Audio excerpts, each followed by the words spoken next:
ultrapassamos a marca de 200 mil mortos e ainda vejo o total descaso de muitos no cuidado e prevenção a essa terrível doença.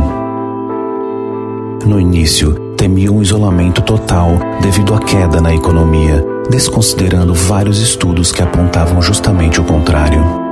Quanto mais durasse a pandemia, mais a economia seria afetada, sem falar das inúmeras vidas perdidas. Mas assim como o investimento em saneamento básico não recebe a prioridade que deveria, mesmo após inúmeros estudos dizendo que investir em saneamento gera economia, a priorização do isolamento geral também não foi levada a sério como deveria. A grosso modo, para se erradicar uma doença basta zerar o número de hospedeiros, ou seja, não existir mais vírus em nenhum possível transmissor e desta forma não ter mais ninguém para transmitir.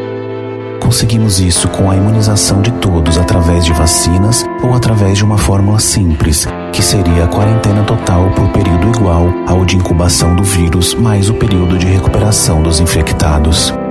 Bastariam então apenas uns 30 dias para assumir totalmente com o vírus. Óbvio que este é um cenário utópico, pois não temos como isolar 100% das pessoas, mas entre este cenário utópico e o cenário real que vivemos e estamos vivendo, há um grande espaço que poderíamos ter caminhado juntos para contra-atacar e chegar ao menos ao controle desta pandemia.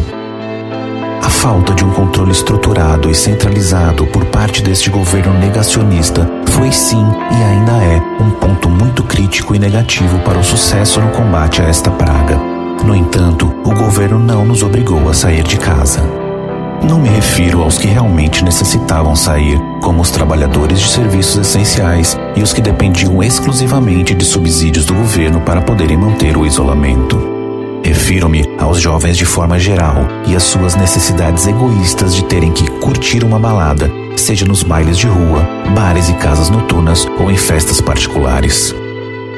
Estes, comprovadamente, os principais transmissores dessa pandemia e que são, ironicamente, os menos afetados fisicamente, são os que menos aderiram às campanhas e orientações do isolamento social.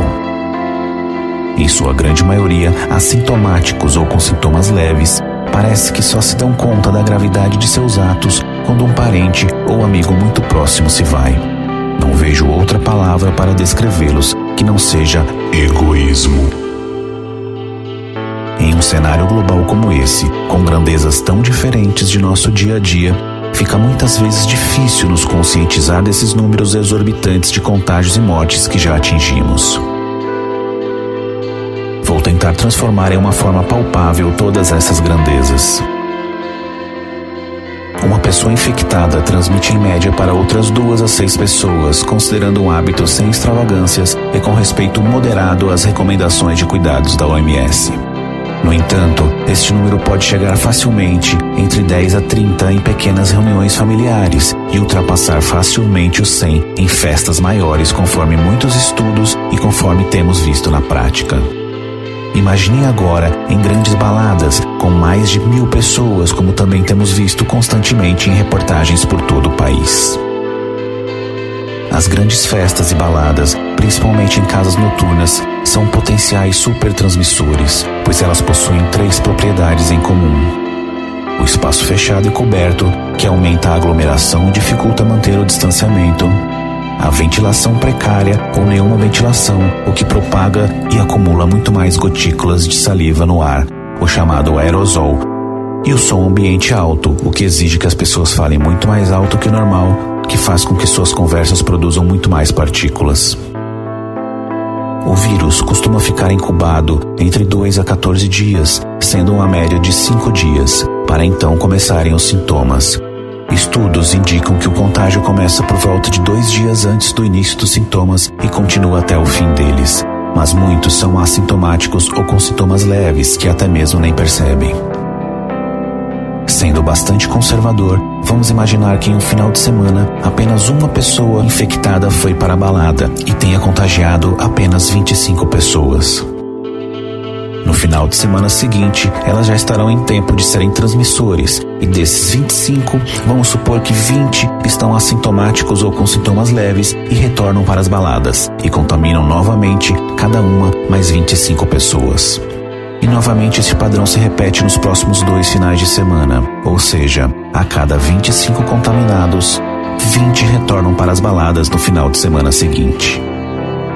Após apenas um mês, ou seja, 4 finais de semana, uma única pessoa foi responsável por contaminar mais de 200 mil pessoas. Hoje passamos essa marca de vidas perdidas, mas o que são 200 mil vidas? Imaginem que este grão de arroz é uma pessoa. Agora isso são 25 mil. Multiplique isso por 8 e terão uma boa ideia do que são 200 mil vidas. Este vídeo não é um vídeo educativo, e sim um apelo. Um apelo a todos que assistirem a este vídeo. Já sofremos tanto até aqui e estamos cada vez mais perto de iniciarmos o processo de vacinação. Pensem em todos os seres humanos que possuem sonhos, desejos e pessoas que os amam. Precisamos esquecer que existem fronteiras, religiões, políticas e etnias, e pensar que existem apenas seres humanos e nossas ações refletem em cada um deles. Por isso, peço a todos vocês que revejam seus conceitos, revejam seus cuidados e que não pensem apenas em vocês ou aos que estão à sua volta. Mantenham o isolamento sempre que possível, usem máscara, higienizem as mãos e também as compras recebidas em casa. E, acima de tudo, não deixem de se vacinar quando for a hora. Negar a ciência é negar a própria existência.